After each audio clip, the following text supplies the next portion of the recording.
Hola a todos, bueno, soy Federico del Añola, miembro del Instituto de Fisiología, en particular del Laboratorio de Fisiología Animal, Asociaciones Simbióticas y Salud Ambiental y Humana. Yo les voy a hablar en esta oportunidad acerca de lo que es la regulación de la glucemia.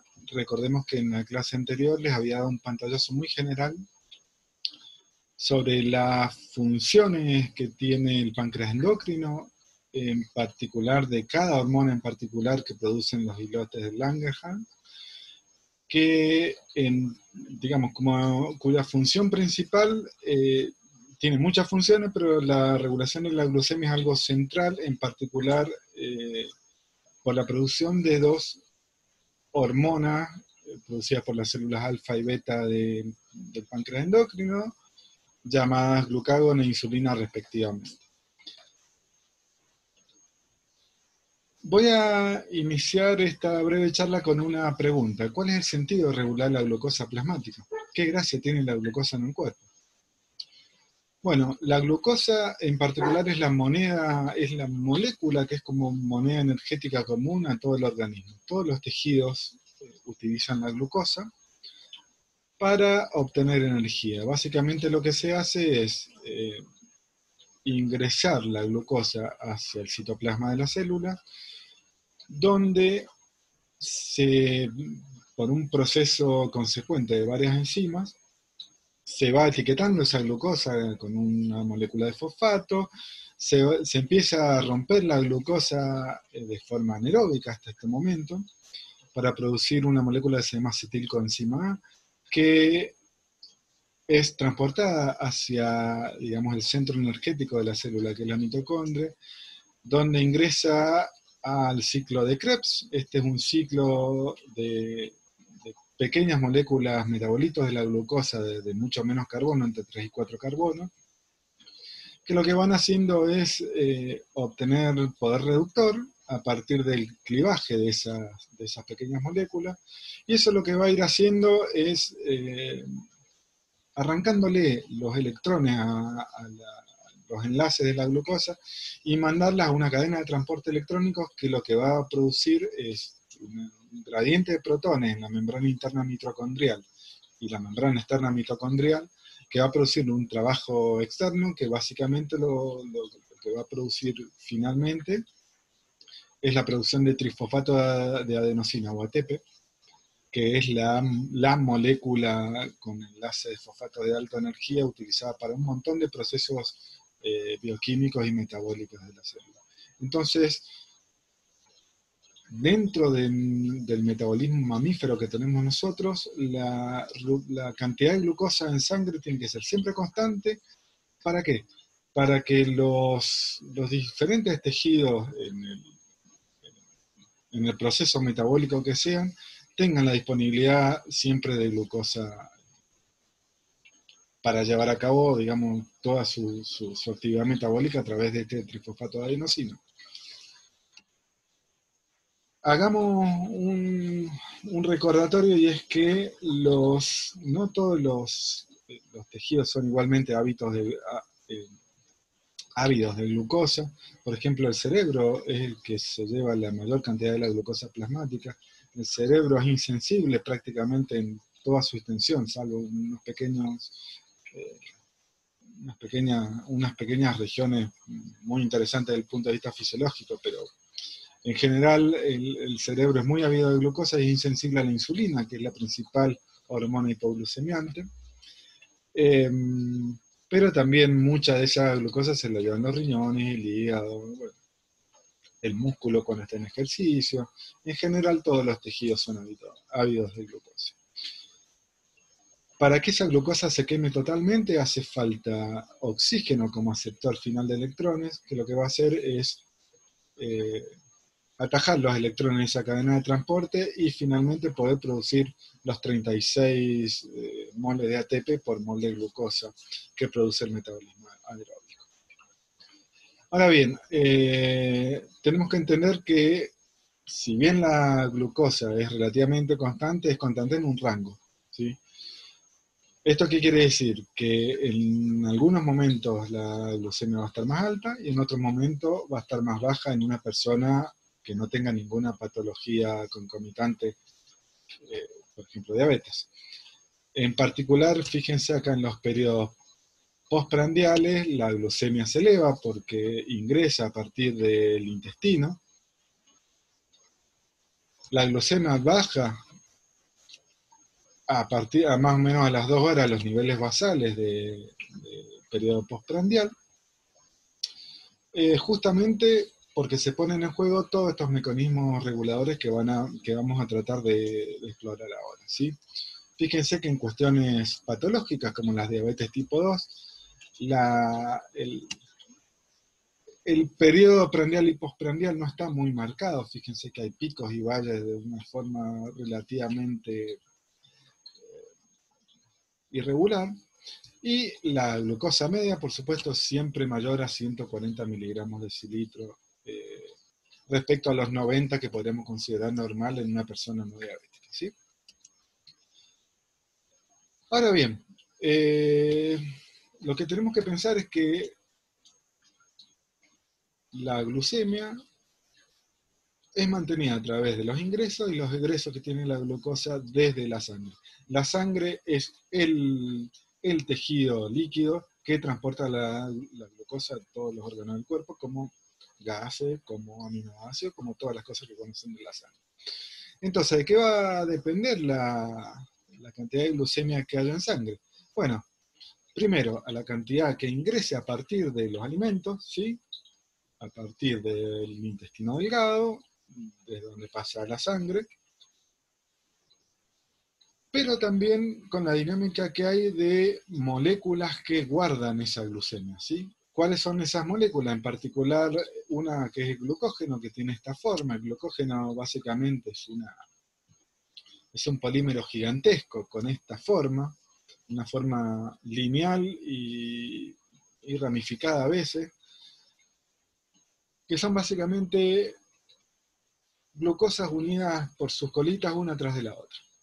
Entonces, la dinámica de estimulación e inhibición de la formación y síntesis de glucógeno va a permitir a ciertos órganos, en particular el hígado y el músculo, si bien hay otros órganos que tienen también glucógeno como el riñón, hacer, digamos, el banco de glucosa que toma y da glucosa para ser liberada o absorbida de la sangre. Por otro lado, tenemos que pensar también que la glucosa puede venir de sustratos no glucídicos, como ser, por ejemplo, ácidos grasos y proteínas, de forma de también ser depósitos de glucosa, por ejemplo, las proteínas de la carne, ¿sí? El proceso se llama gluconeogénesis y la gluconeogénesis básicamente es la formación de glucosa de novo, ¿sí? A partir de sustratos no glucídicos, ¿sí? Por supuesto, otra vez el balance entre estimular o inhibir la gluconeogénesis nos va a dar una determinada concentración de glucosa en sangre. ¿Cuáles son las hormonas involucradas en el proceso de regulación de glucemia? Son dos hormonas pancreáticas producidas tanto por las células beta como alfa del páncreas, que son la insulina y el glucagón. Son las hormonas clásicas de la regulación de la glucemia, aunque no son las únicas, como vamos a ver más adelante. Lo que tenemos que entender de insulina y glucagón es que tienen efectos antagónicos. La insulina es una hormona hiperglucemiante y el glucagón, es una hormona hipoglucemiante y el glucagón es una hormona hiperglucemiante. ¿Cómo funciona esto? Supongamos que se eleva la cantidad de glucosa en sangre. Estamos acá parados en este esquema. ¿Qué es lo que va a ocurrir? La glucosa va a ingresar a las células beta del páncreas, se va a producir una compleja red de reacciones químicas que lo que va a dar lugar, recuerden que eso ya lo estudiamos en la clase pasada, lo que va a dar lugar es que los gránulos donde está almacenada la insulina en esas células beta se fusionen con la membrana y liberen su insulina a la sangre. Esta insulina va a pasar a formar parte del tejido sanguíneo y se va a dirigir a diversos órganos diana. la mayoría de los órganos son sensibles a la insulina, salvo algunos muy particulares, por ejemplo, el cerebro. ¿Sí? El cerebro y los glóbulos rojos, que son casos bastante particulares. Esto tiene lógica, porque por una parte los eritrocitos dependen exclusivamente de la porción anaeróbica de la quema de glucosa, porque no tienen mitocondrias, y el cerebro está continuamente funcionando, es el órgano más importante del cuerpo humano, y es en su mayoría insensible a la glucemia. Siempre necesita glucosa para funcionar. Ahora bien, entonces, la insulina se va a unir en estos tejidos diana con un receptor específico y va a hacer dos cosas. Primero, que los tejidos metan la glucosa que está de la sangre hacia su propia célula, donde va a ser procesado de manera diferente. En general, los tejidos activos la van a quemar a través de la porción anaeróbica, el ciclo de Krebs y la cadena de transporte electrónico para formar ATP, o puede esta insulina estimular la formación de glucógeno, añadiendo pequeñas glucositas a esas grandes ramas de glucógeno que existen en el hígado. ¿Qué es lo que va, como resultado global de este proceso, tanto en el hígado como en los otros tejidos, por el consumo? La glucemia va a bajar y esa baja va nuevamente, fíjense, a ser sensada por el páncreas. ¿Cómo va a ser sensado por el páncreas? La baja de la glucemia la van a sensar las células alfa, que son las células de los islotes de Langerhans que producen la hormona glucagón. La hormona glucagón es hiperglucemiante, esa hormona se va a liberar hacia la sangre a partir de un proceso que comparten muchas cosas comunes, aunque la parte final es antagónica con la de la insulina. Como resultado de la despolarización de la membrana va a liberar los gránulos de glucagón. Y ese glucagón va a actuar en diversos lugares, pero en particular en el hígado, estimulando la ruptura del glicógeno formado previamente, lo que va a hacer que aumente nuevamente el nivel de glucosa en sangre, repitiendo otra vez el ciclo y liberando nuevamente insulina, de forma de tener una especie de patrón de ondas en periodos preprandiales y postprandiales. Fíjense los efectos que tienen la insulina en los distintos tejidos. Yo me he centrado en los tres tejidos principales en donde la insulina tiene efecto, que es el hígado. En el hígado recordemos que aumenta la síntesis de glucógeno y aumenta la glucólisis también, por lo cual su efecto es hipoglucemiante, y por supuesto disminuye la ruptura de glucógeno, disminuye la producción de glucosa a partir de precursores no glucídicos, lo que habíamos llamado gluconeogénesis, y también disminuye la producción de cuerpos cetónicos a partir de la ruptura de grasa, ¿sí? Por el contrario, en el tejido adiposa se aumenta la captación de la glucosa sanguínea, y por supuesto también se disminuye la lipólisis, ¿sí? De forma de ser la insulina una hormona, podríamos decir, de la abundancia, ¿sí? En el músculo hace algo parecido, también aumenta la captación de la glucosa, aumenta la captación de aminoácidos, ¿sí? Y por supuesto disminuye la proteólisis, lo que indirectamente también disminuye la gluconeogénesis hepática, ¿sí? Porque la proteólisis, justamente los aminoácidos de la ruptura del músculo, son combustible para la producción de nuevo de glucosa a partir de estos mismos aminoácidos por gluconeogénesis hepática. Fíjense la importancia que tiene la insulina. Es la única hormona que vamos a estudiar que tiene efecto hipoglucemiante. Y por eso es que la falta de esta hormona produce cuadros patológicos complejos y muy prevalentes en las enfermedades humanas, como ser las diabetes. El glucagón, como habíamos dicho, tiene un efecto hiperglucemiante actúa, como ya les dije, principalmente a nivel hepático, aumentando la glucogenólisis, o sea, la ruptura del glucógeno para obtener glucosa de moneda de intercambio con la sangre. Aumenta también la gluconeogénesis a partir de aminoácidos y purinas, y también aumenta la producción de glucosa a partir de la ruptura de grasa, aumentando la cetogénesis, ¿sí? Sin embargo, el glucagón no es la única hormona hiperglucemiante que está involucrada en la regulación de la glucemia. Hay otras, por ejemplo, el cortisol, que es producido por la corteza suprarrenal,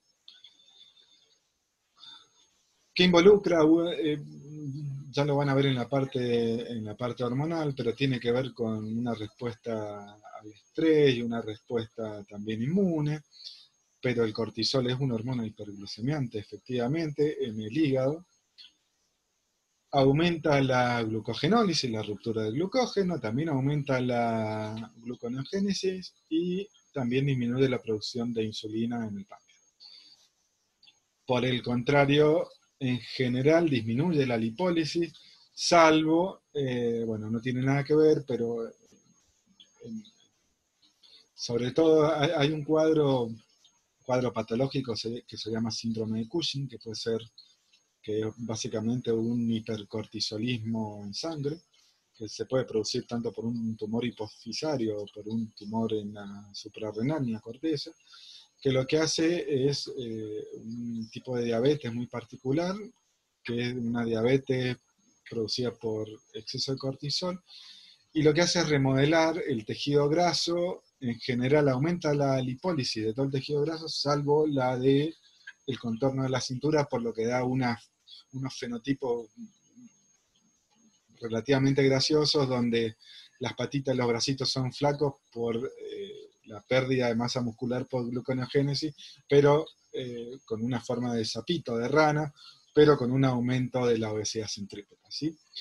Más allá de eso, en el músculo disminuye la captación de aminoácidos y aumenta la proteólisis de forma de dejar más aminoácidos disponibles para la gluconeogénesis hepática, ¿sí? Se comporta en una forma bastante similar al glucagón, si bien tiene otras funciones, ¿no? Otra de las hormonas que es hiperglucemiante es la growth hormone, u hormona de crecimiento, que es una hormona hipofisaria.